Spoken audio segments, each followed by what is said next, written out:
বিমস্টেক শীর্ষ সম্মেলনের ফাঁকে আমি মিয়ানমারের ডেপুটি প্রধানমন্ত্রী ও পররাষ্ট্রমন্ত্রী ইউ থান শিউয়ের সঙ্গে সাইডলাইন বৈঠক করেছি। আমরা বাংলাদেশে আশ্রয় নেওয়া রোহিঙ্গাদের শনাক্তকরণের বিষয়টি নিয়ে আলোচনা করি। আমরা মিয়ানমারকে ৮ লাখ রোহিঙ্গার একটি তালিকা প্রদান করেছি, যার মধ্যে মিয়ানমার 2,50,000 রোহিঙ্গাকে যাচাই করেছে। এর মধ্যে 1,80,000 মিয়ানমারের নাগরিক হিসাবে চিহ্নিত করা হয়েছে।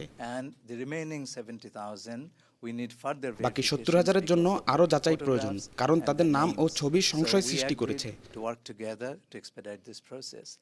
আমরা একযোগে কাজ করার বিষয়ে সম্মত হয়েছি যাতে এই প্রক্রিয়া দ্রুত সম্পন্ন করা যায়। মিয়ানমার সরকার নিশ্চিত করেছে যে 1,80,000 মানুষ এখন মিয়ানমারে ফেরত নেওয়ার জন্য উপযুক্ত। বাকি 70,000-এর ব্যাপারে যাচাই প্রক্রিয়া চলতে থাকবে এবং আমরা তা ত্বরান্বিত করার চেষ্টা করব। এটি একটি অত্যন্ত ফলপ্রসূ আলোচনা ছিল।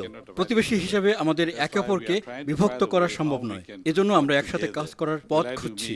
আমরা বারবার সাক্ষাৎ করতে চাই এবং যাচাইকরণ প্রক্রিয়া শেষ করার পর এই জনগণকে ফিরিয়ে আনার ব্যবস্থা করব আমরা যত দ্রুত সম্ভব।